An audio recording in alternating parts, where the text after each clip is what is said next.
Əziz hərbçilər, Vətən müharibəsi başa çatdı.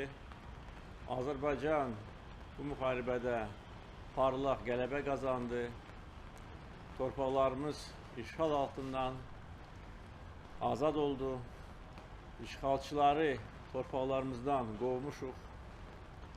Mən gəlmişəm ki, bu parlaq qələbə münasibəti ilə sizi şəxsən təbrik edim. Sizə öz təşəkkürümü bildirim, Azərbaycan xalqının təşəkkürümü bildirim ki, siz qəhrəmancasına döyüşərək düşmənin torpaqlarımızdan qovulmasında müstəsna xidmətlər göstərmişsiniz. Yaralanmışsınız, öz həyatınızı risk altına atmışsınız, böyük şücaət göstərmişsiniz.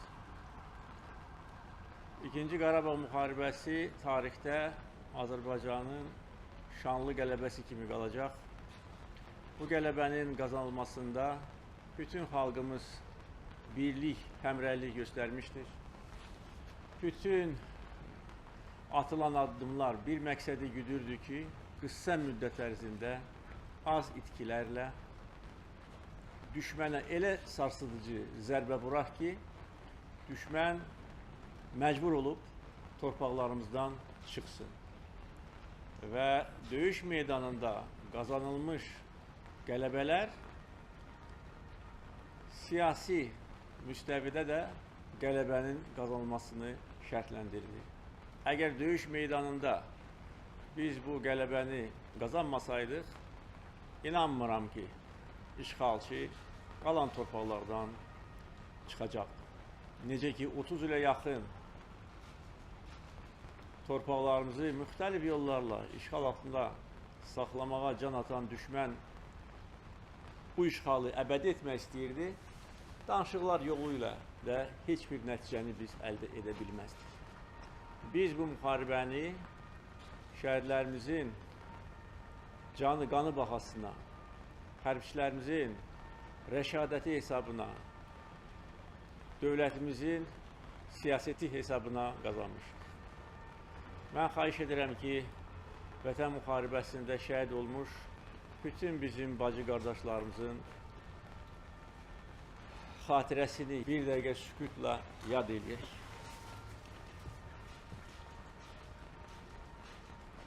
Allah bütün şəhidlərimizə rəhmət eləsin.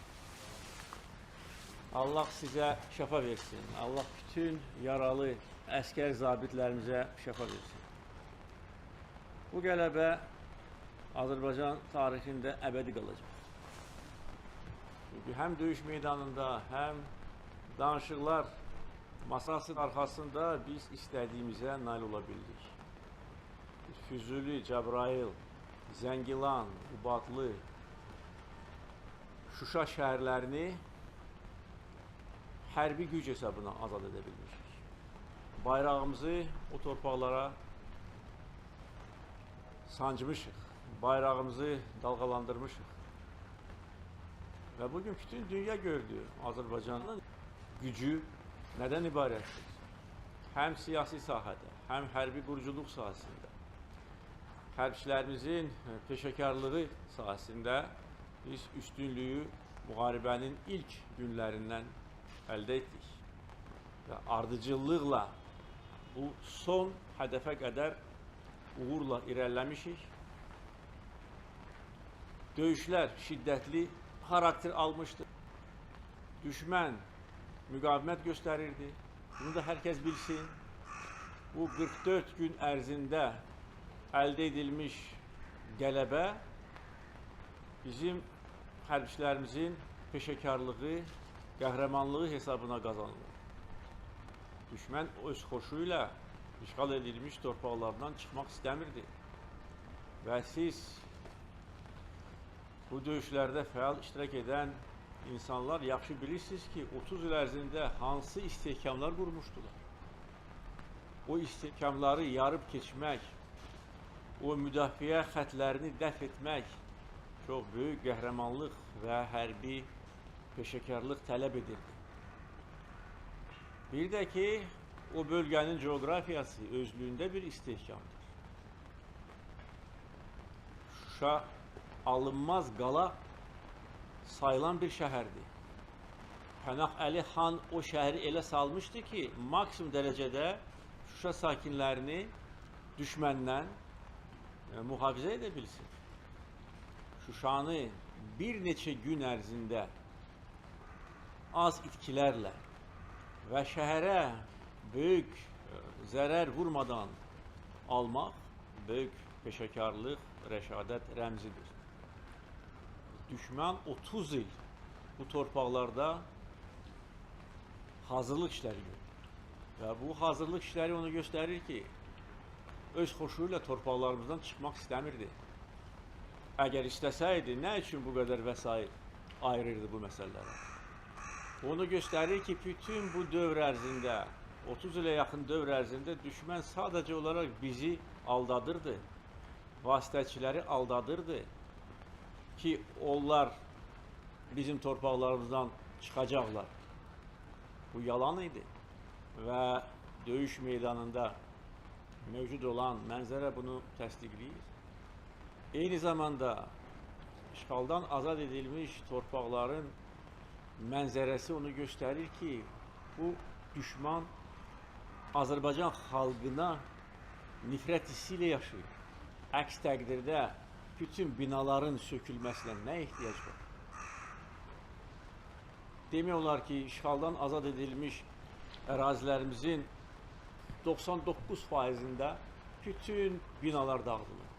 Yaşayış binaları, məktəblər, xəstəxanalar, ictimai binalar, tarixi abidələr, əcdadlarımızın qəbirləri, məscidlərimiz. İndi bu görüntüləri biz yayırıq. Mətbuatda hər kəs bunu görə bilər. Bu vəhşilikdir, vandallıqdır, bu hərbi cinayətdir. Düşmən hərbi cinayət törədir. Və artıq göstəriş verilib ki, dəymiş ziyanın hesablanması, onun uçotu təmin edilsin. Artıq qruplar səfərbər edilib. Beynəlxalq ekspertlər dəvət ediləcək. Beynəlxalq ekspertlərin iştirakı ilə bütün dağıntıların maddi və mənəvi ziyanı hesablanacaq. Və biz həm insanlar fərdi qaydada, eyni zamanda mütəşəkkil qaydada düşməni beynəlxalq məhkəmələrə verəcək. Onlar təzminat ödəyəcəklər. Öz çirkin əməllərinə cavab verəcəklər və cavab verirlər. Biz çalışırdıq ki, bu məsələ sülh yolu ilə həll olunsun. O cümlədən mən 17 il ərzində ölkə başçısı kimi çalışırdım ki, sülh yolu ilə məsələ həll olunsun. Və bu məsələnin uzadılmasının əsas səbəbi də budur. Bir də ki, beynəlxalq vasitəçilər bizi inandırırdılar ki, sülh yolu ilə bu məsələ həll oluna bilər.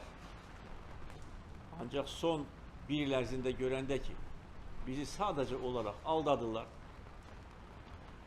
Sülh prosesi demək olar ki, iflic vəziyyətinə düşmüşdür. Ermənistanın yeni rəhbərliyi qəbul edilməz və zərərli addımlar və ifadələrlə faktiki olaraq danışıqlar prosesini məhv etmişdir. Və son aylar ərzində bunu heç də gizlətmirdi. Nümayişkaranə elə addımlar atılırdı ki, həm bizə, həm bütün dünyaya göstərsinlər ki, işğal edilmiş torpaqlar işğal altında qalacaqlar əbədi. Onlar müxtəlif xəritələr dərc etmişdilər. Bu xəritələrdə dırnaqarası Dağlıq Qarabağ Respublikasının sərhədlərini müəyyən etmişdilər. O sərhədlərin içinə bütün işğal edilmiş torpaqlar da daxil idi. Onlar bizim tarixi şəhərlərimizin adlarını dəyişdirmişdilər. Yeni eybəcər adlar vermişdilər. Bütün kəndlərimizin adlarını dəyişdirmişdilər. Tarixi, mədəni irsimizi silmək istəyirdilər. Xaricdən erməniləri Şuşaya gətirib məskunlaşdırmaq istəyirdilər. Yeni kommunikasiyaların çəkilişi, yolların çəkilişi nəticəsində o məskunlaşmanın xüsusilə Araz boyu yerləşən rayonlarda o məskunlaşmanın sürətləndirmək istəyirdilər. Xaricdə yaşayan ermənilərin maliyyə və siyasi dəstək hesabına bir neçə ölkədə bəzi bələdiyyələr artıq dırnaqarası Dağlıq Qarabağ Respublikasının tanınması haqqında qərarlar qəbul etmişlər. Bütün bunlar nəyi göstərirdi? Bütün bunlar onu göstərirdi ki, onlar hesab edirlər ki, bax bu yollarla həm işğalı qanuniləşdirəcəklər, həm qondarma kriminal qurumunun tanıdılması istiqamətində uğurlar qazanacaq. Biz görəndə ki, bizi sadəcə olaraq aldadırlar, bizi təhqir etməyə çalışırlar, bizim müqəddəs yerlərimizi təhqir etməyə çalışırlar, biz sözümüzü dedik və mən bunu gizlətmirdim. Bütün bu dövr ərzində, 17 il ərzində demişdim ki, əgər sülh yolu ilə bu məsələ həll olunmasa, hərbi yolla bunu həll edəcək. Kim nə deyir desin, bugün də eyni fikirdəyəm, eyni sözlərimi deyirəm. Bu 44 gün ərzində nə qədər mənə zənglər oldu, nə qədər siqnallar göndərildi ki, dayanın, dayanın. Deyirdim ki, şərt qoyuram düşmən qarşısında, çıxsın torpaqlarımızdan, biz dayanaq. Bəyanat versin ki, çıxıram, biz dayanaq. Cədvəl versin, tarix versin, biz dayanaq. Amma düşmən hesab edirdi ki, bizim uğurlu hücumumuzun qarşısını ala bilər. Artıq birinci həftələrdən sonra dərk elədilər ki, bizim qabağımızda dura bilməyəcəklər. Ona görə beynəlxalq ictimaiyyətə müraciət etməyə başladılar daha fəal şəkildə. Ki, beynəlxalq təşkilatlar, bəzi ölkələr bizi dayandırsınlar. Mən isə deyirdim ki, heç kim bizi dayandıra bilməz. Sona qədər gedəcək. Paşinyan şərtlərimi qəbul etməli, bəyan etməlidir ki, filan tarixdə, filan rayonlardan çıxır və buna nail olduq. İmzalanmış birgə bəyanat faktiki olaraq Ermənistan üçün kapitulyasiya aktı idi. Necə ki, vaxtı ilə 2-ci Dünya müharibəsi başa çatandan sonra Hitlerin əlaltıları müttəfiq ölkələrin hərbi rəhbərlərin qarşısında kapitulyasiya aktını imzalamışlar. Mən də deyirdim ki, eyni qaydada Paşinyan canlı formatda, videokonferans şəklində kapitulyasiya aktını imzalamalıdır. Amma açığını deyim, ondan sonra Rusiya prezidenti Vladimir Putin məndən xahiş etdi ki, mən bu məsələdə çox da təkid etməyim və mən hesab etdim ki, onsuz da Paşinyan kifayət qədər alçaldıldı, öz çirkin əməllərinə görə cəzalandırıldı, faktiki olaraq diz çöktü, mənim bütün şərtlərimi qəbul etdi və imzalanmış bəyanatda Ağdam, Laçin, Kəlbəcər rayonlarından işğalçı qüvvələrin çıxarılmasının cədvəli də təsdiq olundu. Dedim, etiraz eləmirəm. Geçsin dedim. Harada istəyir imzalasın. Bir qaranlıq bir otaqda, bir ambarda, kameralardan uzaq bir yerdə imzalasın. Və belə də oldu. Mənim və Prezident Putinlə imzalama mərasimini bütün Azərbaycan xalqı gördü. Paşinyan, sən harada imzalamısan bu sənədi? O qədər də əhəmiyyətli deyil. Çünki indi onu tapmaq mümkün deyil. Heç kim də soruşa bilməz. Ay Paşinyan, sən harada bunu imzalamısan?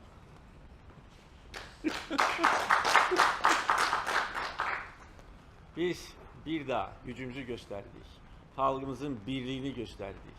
Göstərdik ki, heç bir qüvvə bizim qabağımızda dura bilməz. Heç bir qüvvə bizi haqq yolumuzdan döndərə bilməz. Və bu tarixi missiyanı siz icra eləmişsiniz. Azərbaycan əskəri, Azərbaycan giziri, Azərbaycan zabiti icra edir. Bizim əlbəttə ki, güclü ordumuz var. Texniki təchizat da yüksək səviyyədədir. Bütün dünya gördü ki, hansı biz texniki imkanlardan istifadə edirik. Və onu da deyə bilərəm ki, bugün bizim əldə edilmiş qələbə və hərbi əməliyyatlar həm texniki imkanlar baxımından, eyni zamanda operativ əməliyyatların hazırlanması və icra edilməsi baxımından öyrənilir. bütün dünyada. Bu yeni nesil müharibə üsuludur. Hardaki planlaşdırma, texniki təchizat, texnologiyaların tətbiqi, əməliyyatların düzgün planlaşdırılması və həyata keçirilməsi, hərbçilərimizin döyüş qabiliyyəti və mənəvi ruh birləşir, vəhdət təşkil edir. Ancaq mən bunu artıq bir neçə demişəm, bu qələbəni qazanan bizim texniki vasitələr yox, bizim əskər zabitlərimizdir. Onlar qarış-qarış bu torpağı düşməndən azad edə-edə bu qələbəni, bu səfəri xalqımıza nəsib etdilər. Ona görə bu qələbənin birinci qəhrəmanı Azərbaycan əskəridir, Azərbaycan zabitidir və hər kəs bunu bilməlidir. Biz sübut etdik ki, biz böyük xalqıq. Biz sübut etdik ki, biz həmrəylik göstəririk, birlik göstəririk və bu birlik onsuz da cəmiyyətdə var idi. Ancaq bu zəfərdən sonra bu daha da yüksək səviyyə qalxdı. Və bu birlik bizə imkan verəcək ki, işğaldan azad edilmiş torpaqları biz yenidən həyata qaytaraq. Məcburi köçkünlərimizi o yerlərə maksimum qısa müddət ərzində qaytaraq və Qarabağ bölgəsi, tarixi, gözəl diyarımız yenidən elə bir ki doğulacaq, yenidən canlanacaq, dirçələcək və Qarabağ Azərbaycanın ayrılmaz hissəsi olan və ən gözəl güşələrindən biri olan əsl cənnət məkanına çevriləcəkdir. Xalqımızın duyğularını təsəvvür etmək çətindir. Mən bu günlərdə hər gün minlərlə məktub alıram və sevinclə dolu, minnətdarlıqla dolu, qürur hissi ilə dolu məktublar məni doğrudan da çox duyğulandırır. Və bugün bizim televiziya kanallarımız, internet saytlarımız uzun illər məcburi köçkün həyatını yaşamış insanları da onların duyğularını, onların sözlərini ictimaiyyətə təqdim edəndə ən çox sevinən onlar tərəfindən deyilən ifadəni mən bildirmək istəyirəm. Deyir ki, artıq mən qaçqın deyiləm. Bilirsiniz bu nə deməkdir? Bu bəlkə də ən belə xoşbəxt, necə deyirlər, anların təzahürüdür. Həm bu insanların həyatında, həm bizim hamımızın həyatında, mənim həyatımda. Deyir ki, mən artıq köçkün, qaçqın deyiləm. Onlar da bu daşı öz ətəyindən tökmək istəyirdilər. Onlar da bu mənfur düşmən tərəfindən bizə yapışdırılmış belə bu ifadədən öz canlarını qurtarmaq istəyirdilər. Və bu gün gəldi. Əziz, keçmiş köçkünlər, siz artıq köçkün deyilsiniz.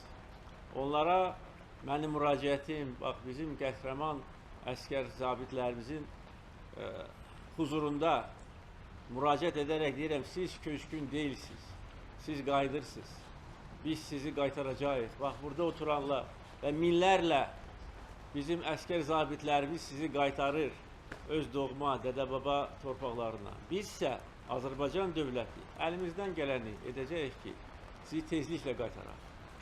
İlk növbədə əlbəttə təhlükəsizlik tədbirləri görülməlidir. Mənfur düşmən o bölgələrdə hər yerə demək olar ki, minalar döşəyib. İndi minalardan təmizləmə prosesi getməlidir. Biz indi beynəlxalq təşkilatları da cəlb edəcəyik. Çünki qısa müddət ərzində bunu etmək üçün bizdə daxildə imkanlar məhduddur. İlk növbədə təhlükəsizlik, ondan sonra infrastruktur, ondan sonra bütün başqa bərpa məsələləri də öz həllini tapacaq. Və eyni zamanda bu 44 gün ərzində bildiyiniz kimi düşmən öz acısını, öz məğlubiyyətini mülki vətəndaşlardan almaq istəyirdi. Onlardan çıxartmaq istəyirdi və bunun nəticəsində 93 mülki şəxs həlak oldu, 400-dən çox mülki şəxs yaralandı, 3000-dən çox bina ya dağıldı, yandı ya da ki ziyan gördü. Və mən artıq göstəriş vermişəm, bölgələrə qruplar göndərilir, vurulmuş ziyan hesablanır, bütün dağılmış evlər dövlət hesabına hamısı yenidən tikiləcək. Bütün zərər görmüş evlər dövlət tərəfindən bərpa ediləcək vətəndaşlarımızın itirilmiş mülkiyyəti bərpa ediləcək, itirilmiş ev heyvanları vətəndaşlara veriləcək. Yəni, bizim vətəndaşlarımız tam əmin ola bilərlər ki, bütün itirilmiş mülkiyyət bərpa ediləcək və onlar üçün tikiləcək evlər, mən söz verirəm ki, əvvəlki evlərdən daha yaxşı olacaq, daha keyfiyyətli olacaq, daha geniş olacaq. Biz bunu edəcəyik. Bizim üçün xalqımızın rifahı, təhlükəsizliyi birinci məsələdir. Ancaq bu dövr ərzində mənim üçün ondan da vacib məsələ torpaqlarımızın qaytarılması idi. Ərazi bütövlüyümüzün bərpası idi. Bayrağımızı Şuşada ucaldılması idi. Bütün başqa işğal altında olan torpaqlarda bayrağımızın qaldırılması idi. Buna nail olduq. Və biz bu tarixi anları yaşayırıq. Görürsünüz ki, necə küçələrdə insanlar bu bayramı qeyd edir. Bütün Azərbaycan bunu qeyd edir. Bütün dünya Azərbaycanlıları qeyd edir. Qardaş Türkiyədə bizdəki kimi bu bayram qeyd olunur. Bu da təbiidir. Çünki biz bir millət, iki dövlətik. Və bu günlər ərzində dəfələrlə əziz qardaşım Türkiyə Cumhurbaşqanı Rəcəb Tayyip Ərdoğana öz təşəkkürünü bildirmişəm. Dünən də telefonla danışmışdıq. Yenə də təşəkkürünü bildirdim. Türkiyənin dəstəyi, siyasi və mənəvi dəstək bu qələbənin qazanılmasında çox böyük rol oynamışdır. Çünki ilk saatlardan prezident qardaşımın sözləri ki, Azərbaycan tək deyil, Türkiyə onun yanındadır, bir çoxları bu münaqişəyə müdaxilə etmə cəhdlərini alt-üst etdi. Və bütün bu dövr ərzində həm Cumhurbaşqanı, həm nazirlər, vəzifəli şəxslər daima bizə öz dəstəyini ifadə etmişdir. Və görürsünüz, nə qədər heyətlər gəlir. Hər həftə demək olar ki, bir neçə Türkiyədən heyət gəlir və bizə dəstək və həmrəylik nümayişi Azərbaycan xalqı tərəfindən yüksək qiymətləndirilir. İndi həyatımızda yeni dövr başlayır. Bu dövr ölkəmizin xoşbəxt gələcəyini təmin edəcək. Sizin həyatınızda yeni dövr başlayır. Siz yaralanmışsınız, amma bilin ki, biz sizi sağaldacağıq. Ən ağır yaralanmış hərbçilərimizi həyata qaytaracağıq. Bizim həkimlərimiz gecə-gündüzünü çalışırlar. Ondan sonra normal həyata qayıtmaq üçün bütün lazımi tədbirlər görüləcək. Bilirsiniz ki, Mehriban xanımın şəxsi təşəbbüsü və nəzarəti altında Birinci Qarabağ müharibəsində əlini, qolunu, ayağını itirmiş hərbçilərimiz üçün müasir protezlər gətirilir.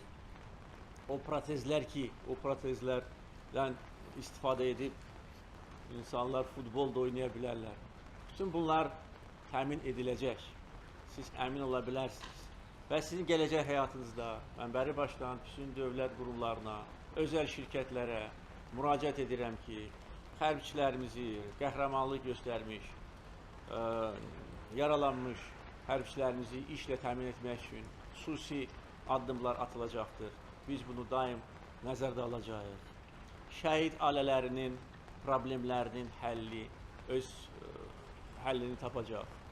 Biz demək olar ki, növbədə dayanan əksər şəhid ailələrimizin məişət problemlərini həll etdik.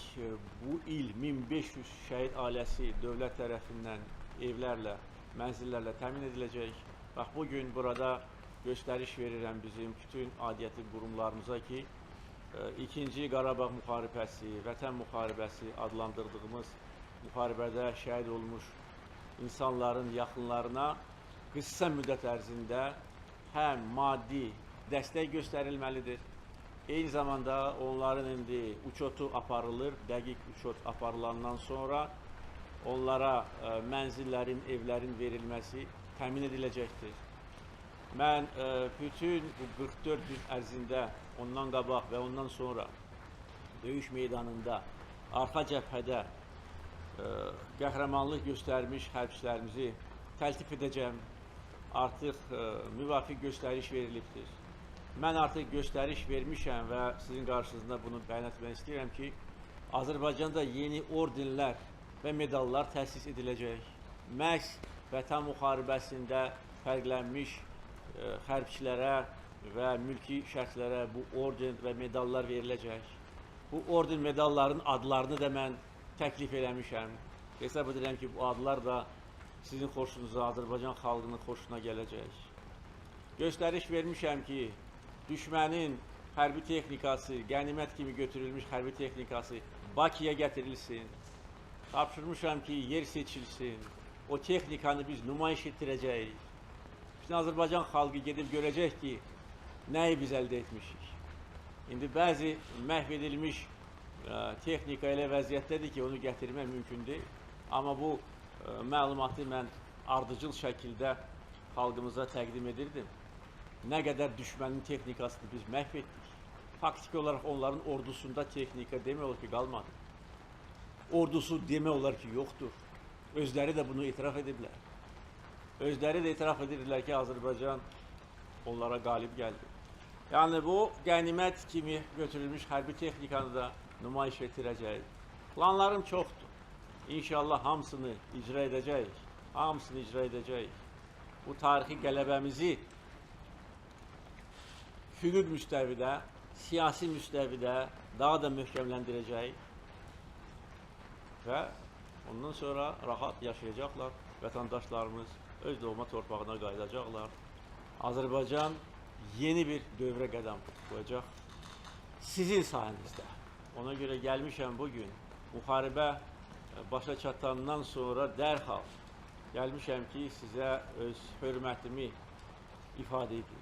Sizin valideynlərinizə öz təşəkkürümü bildirim ki, dövlət üçün belə qəhrəman övladlar yetişdiriblər. Sizə öz təşəkkürümü bildirim, sizi təbrik edim, şəxsən. Mənim birinci təbrik etdiyim insanlar sizsiniz və sizin simanızda bütün bizim qəhrəman döyüşçülərimizdir. Və deyim ki, mən hər zaman sizinlə bir yerdə olacağım. Mənə arxalana bilərsiniz. Gələcək həyatda da daim mənim nəzarətim altında olacaq bizim qəhrəman döyüşçülərimiz. Bir daha sizi təbrik edirəm. Tezliklə sağalın, adi həyata qayıdın. Qarabağ bizimdir, Qarabağ Azərbaycandır.